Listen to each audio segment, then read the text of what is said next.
Anyway, Phil K. I recently had to rely on my best friend for support, and he's been great. My question is, how many really good friends do you have, ones that you can 100% rely on in times of need, who are there for you no matter what? Fuck me. Here's a good one.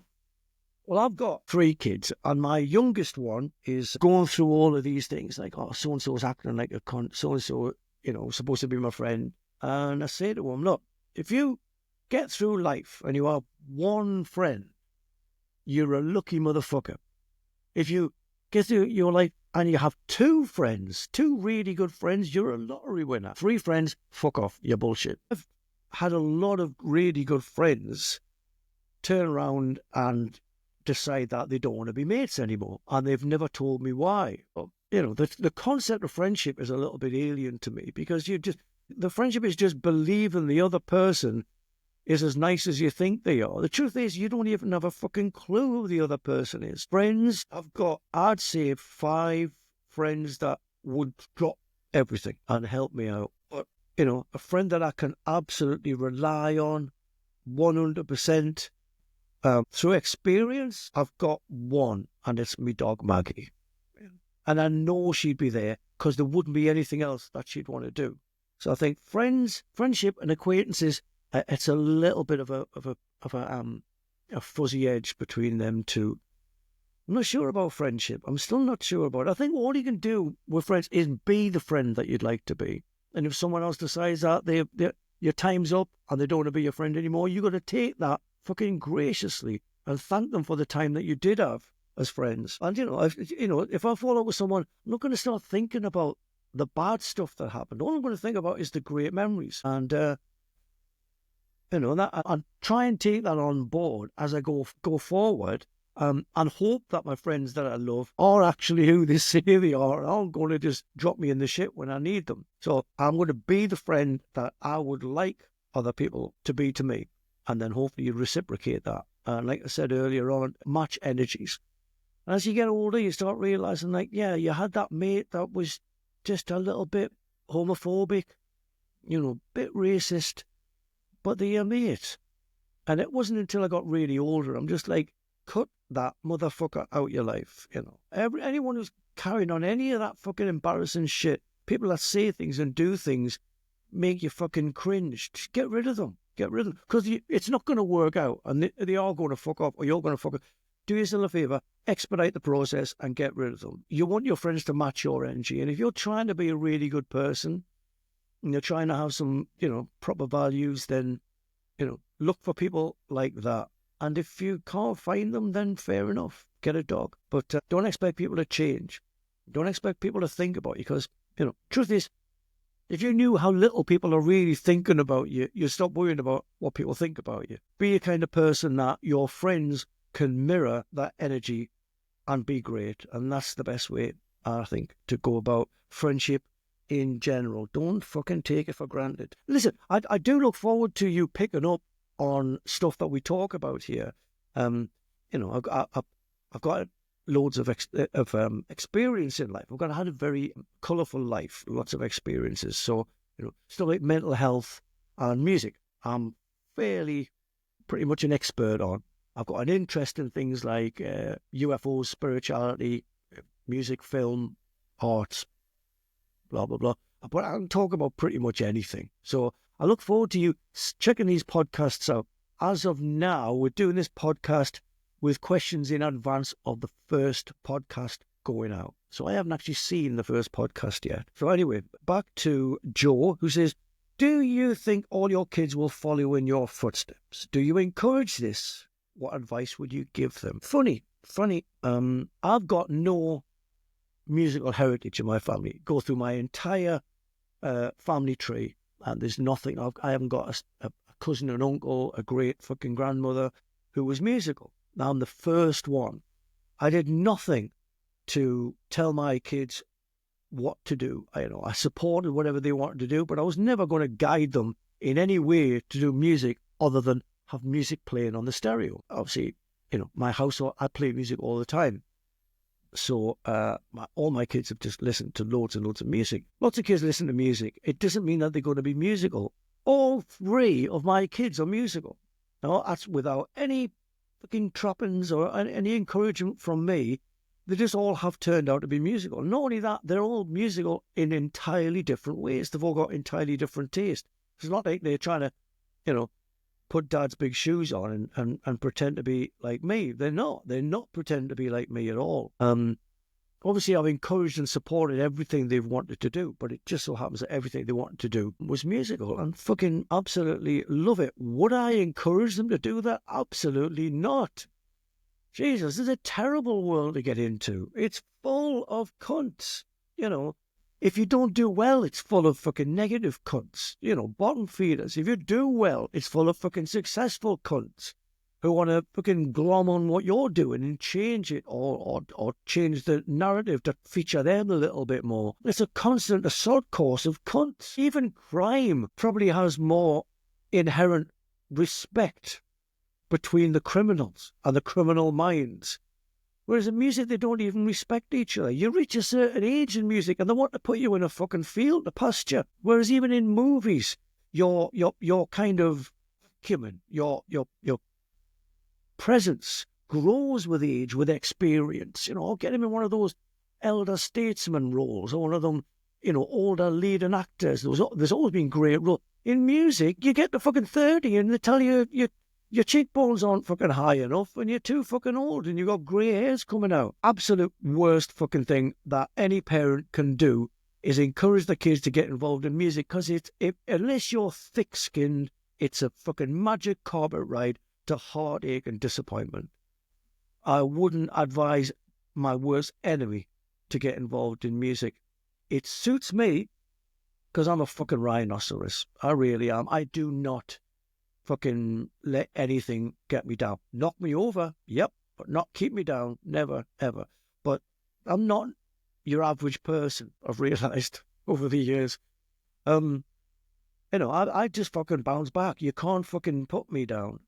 But if you're not that kind of person, and I've seen people in the music industry be dethroned or have their confidence knocked by things that have happened, and it fucks them up for the rest of their life. It fucks them up. They're either trying to get back that initial buzz that they had when they were younger, or they haven't got the confidence to continue and express themselves creatively. It's done a number on their fucking head. Nah, I wouldn't ever suggest anyone, let alone my darling kids, to get involved in a business that eats its own.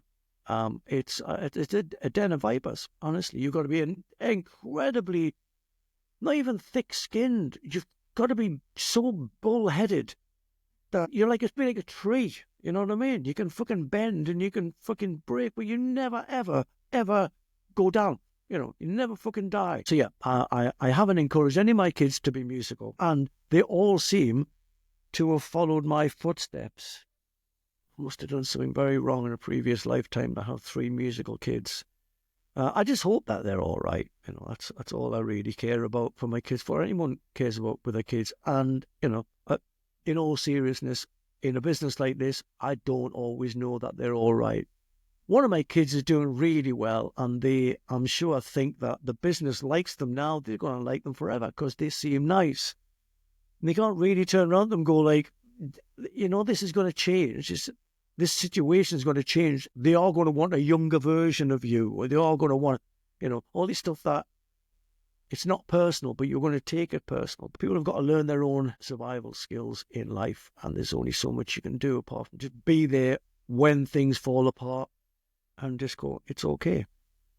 Never say, I told you so. No, I wouldn't encourage anyone to do this. It's fucking ridiculous. I love your Razorblade necklace. May I ask where you got it? Oh, and that's from Tomo. Is that Tomo in Japan? This thing, I always wanted a Razorblade necklace when I was a little kid. I just loved the image of razor blades. And then I saw Dimebag Darrell wearing one. And I'm just like, oh, no, I can't wear one. It's fucking ridiculous. Why can't I wear one? I've always loved razor blades. So the 555 album came out, and the artwork ended up being a razor blade inside of a cassette. And I went, oh, great. I can have that razor blade thing. And so I thought, I'm not going to get tons of them out there. I just want one for myself. But how am I going to pay for that? How am I going to pay for one for myself? I know I'll get 10 made. I'll get them made out of fucking silver, and I'll sell them as high-end items to people with loads and loads of money. And so it worked. And it's got on one side, I don't know if you can see that, it's got 555 on one side and Ginger Wildheart on the other. And yeah, so it's a lifelong love of razor blades. I once saw this fucking... Well, I won't go into the mental health thing when I'm not answering a question about it, but fucking hell, I tell you what, I've seen some fucking idiots in my years going through the mental health system and some of the fucking doctors. And I saw this one old cunt in Harley Street that looked at me, disdainfully as well. He's in Harley Street. I'm from Newcastle. I've got the fucking hairs and the tattoos. And he's already looking down on me. And he said, do you think it's a good idea that you wear that necklace? And I'm like, what necklace? And he goes, the razor blade. Do you think that's a good idea? And I'm like, it doesn't fucking cut. It's a pendant. It's not a fucking real razor blade, you stupid fucking old fossilized wanker. What? Why you get in the box? Get in the fucking box. God, do away with you. I had a fucking... on that topic, I came back from a trip abroad once, and I brought my little boy a musket. It wasn't even a gun. It was a fucking musket, a plastic musket, and it got confiscated. And I was like, well, why are you going to confiscate a musket? Oh, because you can shoot real bullets through it. And I'm just, looking at the security guard going, should I bother trying to explain that you can't actually shoot real bullets through a musket anyway, let alone a plastic one that hasn't got a fucking barrel? But yeah, anyway, I sidetrack as I have a tendency to do. That's where my necklace comes from. Do you have any tattoos that you regret? Jim Bim. And have you had any of them lasered or covered up? No. And no. Tattoos to me aren't something that you get rid of. I mean, I guess if it's a swastika and you've changed your ways and you want to, laser that off, but they're fucking wrinkles, they're passport stamps. My tattoos, which is why there's no pattern whatsoever. Young people look at my fucking tattoos and they're like, what were you going for? These people with these perfect sleeves that they develop over a week. Mine aren't joined up or anything there. As you can see, they're a fucking absolute... They're from all over the place. And they all have stories. Every one of them has stories, and I wouldn't change anything for the world. And some of them are stories that I wouldn't really want to go back to, but, to think I'm just going to erase that part of my life conveniently it doesn't make any sense to me whatsoever. But tattoos now don't make a lot of sense to me. You see these people covered in them, and they've meant nothing. And then there's this worrying trend of people getting tattoos, and they're anaesthetized. I think it's Burns cream that they put on where you can't feel the top layers of your skin. People are putting this cream on and getting tattooed. And I don't know, to me it smacks of like these bands that get big on TikTok and YouTube. And they're all getting older in the pub and they're talking about, so what tattoo means the most to you? What how was it when you came up in the ranks and everything? And you go, well, I didn't feel any of my tattoos, and I didn't actually get in the back of a van and play at any shitty gigs. I just was not famous one day, and then the next week I was famous, or the next week I had tons of tattoos, and there's no story behind the actual thing. And I worry that for this generation that, you don't have to feel your tattoos. They don't have to mean anything. You don't have to have any experience in going from nothing to successful. You can just get it over and wake up, open your eyes, and fucking, hey presto, the place is full of money. And I'm just like, what are you going to talk about when you get older? I'm not trying to sound like an old, cantankerous old cunt here, but it is. It's like, that those experiences, the good stuff, there's nothing to talk about in the good stuff. Sitting around a table with other famous people talking about how wonderful it is being famous. That's not a great conversation. You don't have to be on that table to know that. The struggle is the conversation. The fucking crazy stuff that happened on the way. And I speak to people all the time now, being in bands, and they say it's really hard these days. And I'm like, no, it's exactly the same as it is these days. You've just learned to get it easier, and you expect it easier.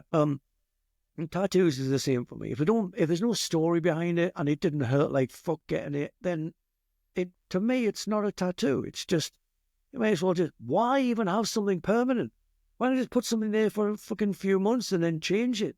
Why even bother pretending that that's a real experience you've had? You know, for me, tattoos means a different thing to my generation and generations before. But I used to think I thought it was funny because when I was little, obviously you never saw old people with tattoos unless there was this fucking grizzled old fucker that looked like Popeye, and you go, right, he's definitely a sailor or a criminal. You can find, that guy, he's got a tattoo on his forearm. But you never saw old people with tattoos. And now I think it's hilarious that people are covered with them. And, you know, hey, it's your body, it's your face. Get whatever you want done on it. Tattoo everywhere. But if there's no story behind it and there's no experience behind it, there's no substance, you're just going to look in the mirror and just go like, what did I do that for? And then you're probably going to want to get it lasered off. So, yeah, I guess that answers both of those questions in a very laboured and roundabout way. What's your best joke? You don't want to know, because every time I tell jokes, I get in trouble. If you beg me, I'll tell you a joke. But honestly, every joke, just test me. I've heard the worst jokes in the world, and I tell you, oh, you dirty cunt. I'm not going to do it. You love art. My question is, even if you don't like the band, which album cover do you consider to be up there as really good art? That's from Nathan. That's really good. Nathan, I love art and I love album covers. And there's loads of albums that I've bought that I don't like, but I need that cover. All these albums that I've bought, you know, sight unheard, just on the cover. And I've played it and played it and played it and just went, I cannot get into it. But I love that fucking cover. It's a great cover. Thundercat, Drunk.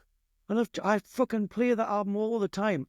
Cannot fucking, it just not, I love Thundercat as well. But that album just doesn't fucking speak to me. Would I not have it in my collection? Absolutely not. There's tons of them like that. I'm trying to think of a bunch more. Yeah, I buy loads of albums based on the cover. And that's why I don't understand people that have shit album covers. Don't get it. They're obviously not music lovers if they don't think that the rapping is important. For me, I remember being a kid and opening up Kiss Alive 2 and seeing that inside of Kiss Alive 2. It didn't matter what they sounded like. I liked that band. Fucking whatever the music was on inside of it, you know. As it happened, the music was all right. If I opened that up and it had been Motorhead, I think my head would have exploded. But, you know, Kiss music was good enough to warrant the purchase of this record. And I've always been the same. You know, I don't think it transposes to CD. I'm not just being an old cunt, but and got thumbnails on your bloody Spotify account. There's so much enjoyment that you're not getting, but the tactile, you know, the feel of it, you know, I don't get it. I don't get why people don't love album covers. Why people who make albums don't want an album cover that's going to last the test of time, and they stick some fucking shitty picture on there. So yeah, I do like album covers that have music that I don't like. And I will always go out and I will always buy them. And I can't believe that I can't think of a single other one. Funkadelic Maggot Brain, I bought that on the cover. And I remember listening to that and it starts off with that big long guitar solo. And I'm just like, I remember I couldn't get past that guitar solo for years. And it wasn't until I was like, why did you skip the first song? And then fucking the whole album's great, but the guitar solo at the beginning makes a lot of sense once you love the album. Probably tons of them. I'm going to regret not answering this one the way that I would have done.